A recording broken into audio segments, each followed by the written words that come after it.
look at us. Take a look at the Earthlings. Goodbye. I'll take care, all right? Nothing but love for you. Nothing but love for you. You need to have any clue. The trailer for Predator Badlands just dropped, and it's really surprised a bunch of people because it teased a connection to another huge alien movie franchise, Independence Day. At first glance, it looks like just the next chapter in the Predator series, but if you dig into the details, there's clearly something bigger happening. In fact, this trailer almost feels like it could be laying down the groundwork for the future of Independence Day 3, even though that movie hasn't officially been announced yet.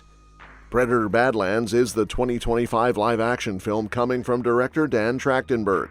Fans might remember that he also directed Prey in 2022, which was a fresh and stripped-down take on the franchise. But even though Prey was grounded and minimal, Badlands looks like it's swinging in a much bolder direction. This time, instead of following humans fighting against a Yautja, the film makes a predator the protagonist. That's a wild choice, but it opens the door to dive deeper into Predator lore. By putting the alien hunter front and center, the movie has a chance to explore world building that's never been fully fleshed out before. That focus on lore shows up immediately in the trailer. Right away, sharp-eyed viewers noticed a few key reveals.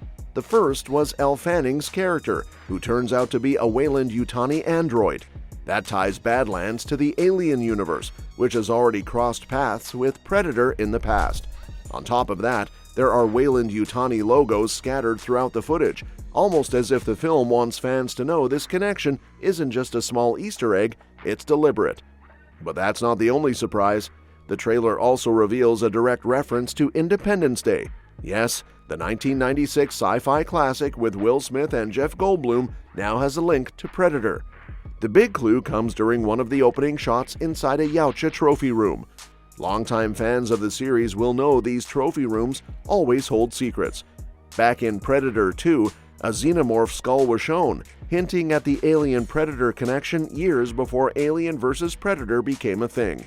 In Badlands, instead of a xenomorph, the camera lingers on a skull that looks instantly recognizable. It has oversized eye holes and a stretched head that narrows to a point, exactly like the skull of the Harvesters from Independence Day. For those who might not remember, the Harvesters are the aliens from both Independence Day and its sequel, Resurgence. In the original 1996 film, they're introduced as massive telepathically linked beings hidden inside their biomechanical suits. They were defeated when humanity launched its desperate counterattack, but they returned for another invasion in Resurgence. The skull in Badlands matches their anatomy perfectly, which means one thing. The Yautja hunted and killed a harvester at some point in the past. That tiny detail instantly ties these two franchises together. So the question naturally becomes, do Predator and Independence Day take place in the same universe? On the surface, it seems like they might. Both are now owned by 20th Century Studios, which is under Disney. So legally, it's all possible. And even though it might just be a fun Easter egg, the fact that the filmmakers went out of their way to include such a specific reference suggests there's room for more crossover. Of course, this raises some timeline questions if you take it literally. Predator 2 takes place in 1997, just 1 year after Independence Day. If Earth had just gone through a global alien invasion, you'd expect at least a mention of it in the Predator sequel, but there wasn't. That's not unusual. Studios weren't planning shared universes back then, but it does make continuity a little messy, especially when you factor in the alien connections too.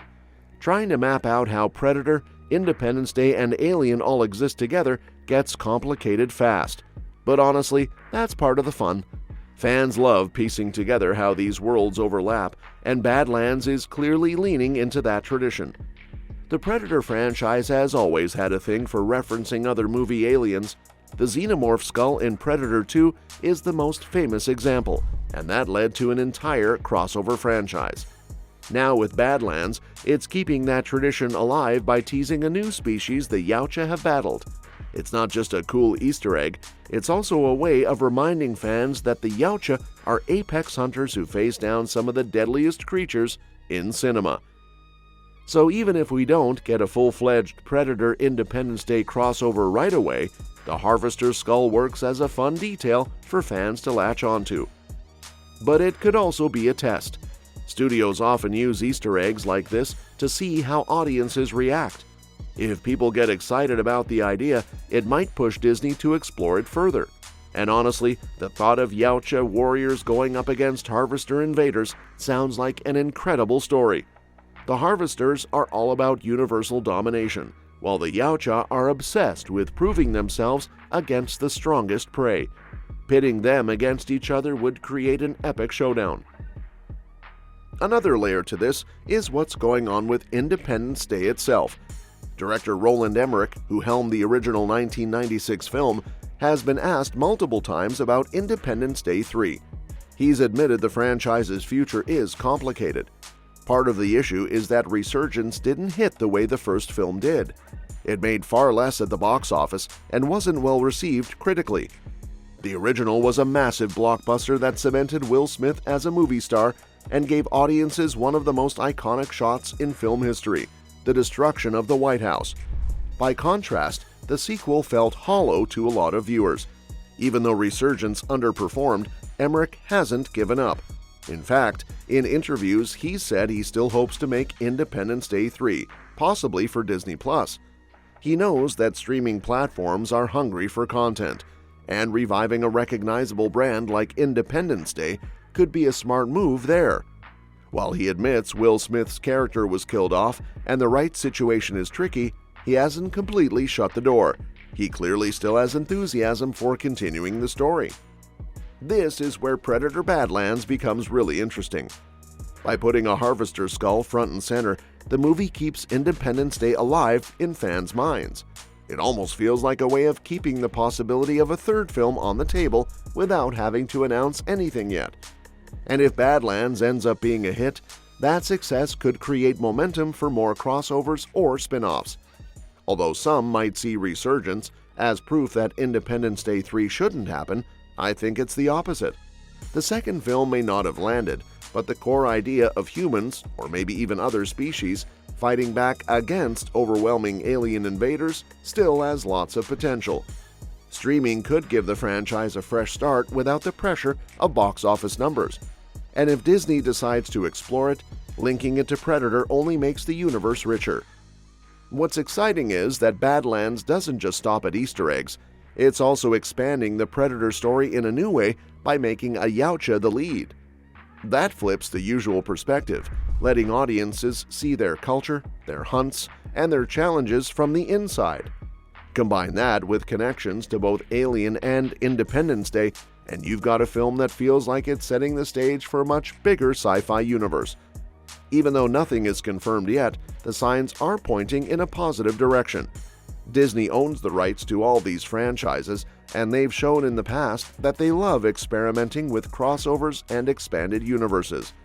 If fans respond strongly to Predator Badlands, it could give the studio the confidence to move forward with bolder ideas, whether that's Independence Day 3, a crossover event, or even more Predator stories from different points of view.